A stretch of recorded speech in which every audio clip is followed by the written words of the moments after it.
കടുവയ്ക്ക് വിശപ്പ് മാറ്റണം. പല സമയങ്ങളിലായി വിശപ്പകറ്റാൻ ഇരയായി ആടിനെ കിട്ടിയതാണ്. കൊല്ലാൻ സാധിച്ചു എന്നല്ലാതെ ഭക്ഷിക്കാനായിട്ടില്ല.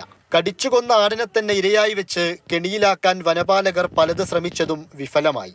ഉപജീവനമാർഗമായിരുന്ന 5 ആടുകളെയാണ് നഷ്ടപ്പെട്ടത്.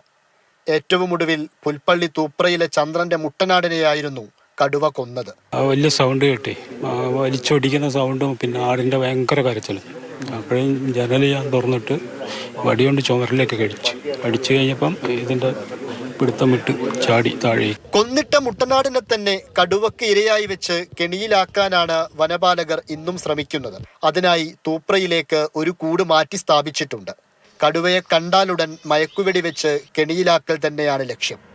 അതേസമയം അമരക്കുനി വെള്ളക്കെട്ടി എന്ന സ്ഥലത്ത് വെച്ച് പ്രദേശവാസിയായ പീറ്റർ കടുവ നടന്നു പോകുന്നതായി കണ്ടു. അവിടെയും RRT സംഘവും വെറ്റിനറി സംഘവും എത്തി.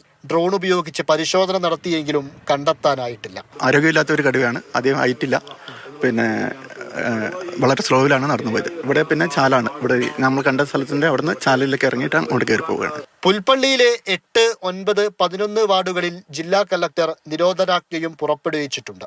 അമരക്കുനിയിലെ ജനങ്ങളെല്ലാം വലിയ ആശങ്കയിലാണ്. സ്കൂളിലേക്ക് വിദ്യാർത്ഥികളെ ധൈര്യത്തോടെ പറഞ്ഞയക്കാൻ പോലും പറ്റുന്നില്ല. പലർക്കും രാവിലെ ജോലിക്ക് പോവാനും പറ്റുന്നില്ല. എന്തായാലും കടുവയെ പിടികൂടുമെന്ന ശുഭപ്രതീക്ഷയിലാണ് ഈ നാട്ടുകാർ. മാതൃഭൂമി ന്യൂസ്, വയനാട്.